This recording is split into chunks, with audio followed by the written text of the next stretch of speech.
I just read a really short section about how sound manifests.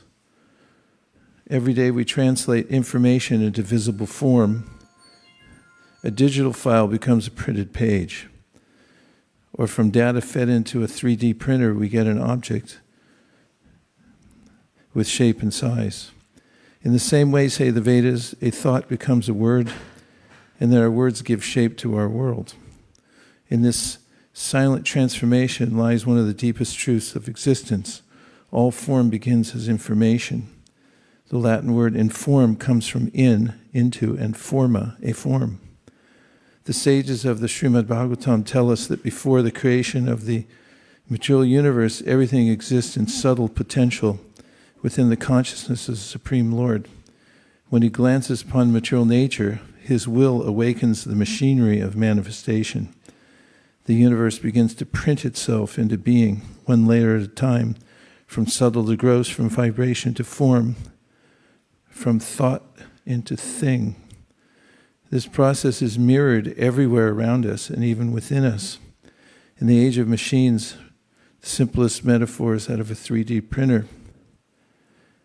The 3D printer begins not with paper, ink, but with information. Invisible sequences of digital data, code, shapes, colors, ideas are sent from the mind of a creator into a mechanism that translates them into visible form. The machine does not invent the content, it merely reveals what has been conceived. The same principle governs the cosmos. The material universe is not a random explosion, but a deliberate unfolding, an act of divine printing. The Lord's glance over Prakriti or material nature is like pressing the print button. The information, the blueprints of galaxies, atoms, and souls is already encoded in the divine mind. The material energy serves as the printer, the instrument through which that information takes on perceptible form. Just as a printer cannot produce anything unless data is supplied, nature cannot act without consciousness. The Bhagavatam describes material nature as inert, a machine that awakens only when the glance of the Lord touches it.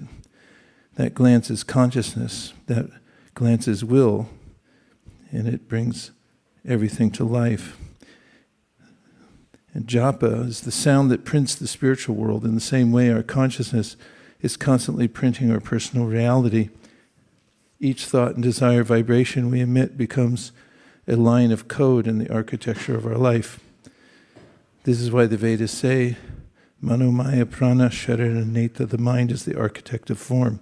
When we chant the Hare Krishna mantra, we are sending transcendental information into our hearts and the subtle layers of the universe. These sounds are not material, they are Shabda Brahman, pure spiritual energy in the form of vibration. They contain within them the entire reality. Krishna, the source of everything, his names, his pastimes, his and his devotees. So just making a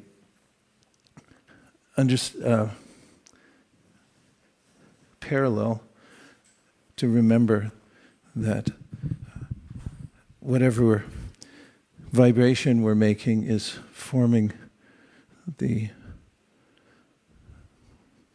world around us and within us.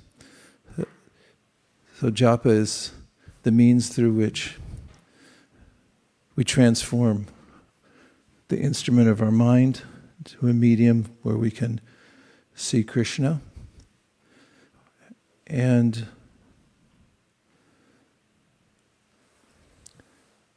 it requires some practice because in the beginning, the mind is agitated by various thoughts for movement in different directions. And then talking to somebody recently who's studying the subtleties of the mind and the process of meditation, I came with this phrase of benign discomfort. When one practices sitting to chant the holy name of the Lord, one has to tolerate benign discomfort, as the mind might want to move here or there. And we should stay in the practice of bringing the mind back to the mantra until it becomes ekagrata, or one with the mantra. And then we can find great benefit in being fully absorbed in the mantra.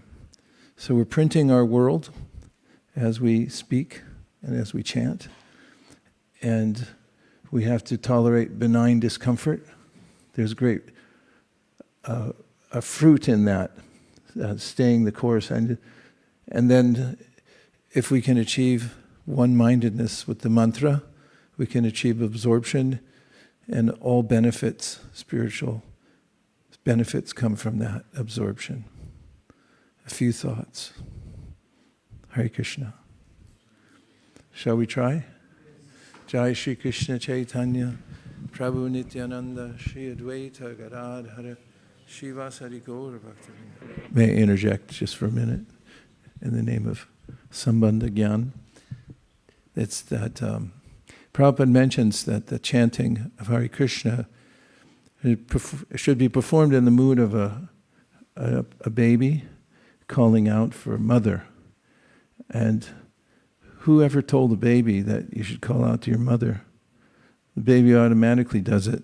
Didn't get a little instruction sheet that said, your mother's like this, she'll respond to a particular pitch that of your crying.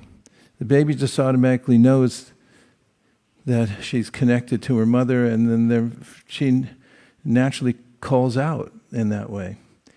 And as I was reading the other day how the Maha Mantra is written in a vocative form, which is a very interesting form of speech. It's akin to the kind of expression that is very common nowadays that I typically hear when I walk by high school, that is Burlingame High School, when it's on break and there's a group of students anywhere. When I walk by, I hear, oh my God, oh my God, oh my God, oh my God. Whatever is beyond comprehension or worth commenting on, people generally make this vocative statement. And when we have that, when we have the opportunity to call out, all of our existential angst can be relieved, just as the baby's natural sense of insecurity needs love and needs nurture, is satisfied by the mother. So Krishna's like that. Prabhupada explains Hara, Supreme Mother, we're saying Hare. And so it's natural that we expect a response, that there's our Supreme Protector, because Sanityo Nitya Sambandhas Prakritischa Paraivasa. It's the eternal nature of the jiva, the soul, to be in relationship with Krishna, who's all accommodating and all nurturing and all loving. And so, if we remember that it's the baby's call, that it's quite natural, and it's the only way to feel satisfied is to put ourselves in that sense, under the shelter of our Supreme Mother and Father. There's no other adjustment we can make that will make us happy. So it gives rise to us eagerness to continue the vocative expression. Oh Krishna, please engage me in your service, protect me. Any reflections from your chanting this morning or any of the monologue so far? Devrata Prabhu. I was thinking about this verse for the past couple of days. Tattvavittu mahabaho guna karma vibhagayo guna guneshu vartanta iti madva nasajjate. That those who are wise, tattvavit, they can distinguish between the activity which is being performed by the senses in relation to their sense objects and themselves, and they can see the correlation between all of it. And so because of that, they don't entangle themselves in the guna and guneshu. And I was thinking how the primary thing which pulls our mind away from chanting is the guna and guneshu. So chanting from the point of tattvavit, of the plane of consciousness, and then whenever the mind just comes up, just remind yourself that I'm not this guna and guneshu, I have something else to do. And then chant from that point. It really absorbs the consciousness, not even necessarily the mind or the intelligence, but the consciousness in the mantra. Thank you for such an astute observation. Hare Krishna Maharaj, you mentioned that we should bring back the mind to the mantra until it becomes one with it. So Maharaj, can you give us some examples of how this manifests in our day-to-day lives? Well, it's just like when you're hungry and you go shopping and you buy too much. And similarly, when we feel unsatisfied, when we go out in the world, we commit to the wrong things. So by chanting, Vasudeve Bhagavati Bhakti Yoga Prayojita Janaya Yashu Vairagyam Jnanam Chayara Haitukam. There's a natural sense of perspective one gets from being absorbed in chanting and feeling oneself to be separate from the body. Tattvavitu Mahabaho Gunakarma Vibhagayo Gunaguneshu Vartanta Iti Matvanda Sajite. If one has this awareness of the categories of energy and knows how to move in them without becoming entangled, as Devarata Prabhu just said, then we have the wherewithal to live in the world without being affected by it because of the power of the chanting. Nothing else will do that. As ultimately, the knowledge that we get in the material world relates to manipulation of three modes of material nature, but the chanting puts us in a transcendental position. Okay, a couple more reflections. Yes, Hansapriya, Mike is coming in 5 seconds or less. Hare Krishna. So we mentioned that mother knows the child's cry, and actually I've been meditating on it since I've been to Radha Damodar temple, and I saw Prabhupada's kitchen where we sat for some time, and how Prabhupada was looking out of the Rupa Goswami's samadhi, and he would cry to say that, how can I do some service to my Guru Maharaj? How can I please? So I was praying for that I understand that cry, and today you mentioned, so I just wanted to share that how that cry is the foundation of what Prabhupada has built. Hare Krishna. Thank you very much. What a beautiful image. And we have Archana. Please unmute and go ahead. Hare Krishna, Guru Maharaj. Hare Thank you Krishna. so much for your wonderful Japa talk today.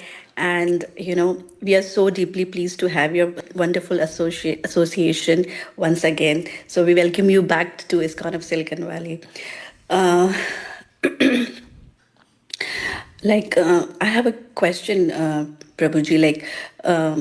We generally, when we chant, our mind keeps on wandering here and there. But I really like the point which you mentioned today, like how we need to tolerate the benign discomfort, because, it's the nature of the mind to be, turbulent and to be restless. But we need to bring it back to our attention and bring it back to the transcendental sound vibration of the mantra. So thank you so much for that.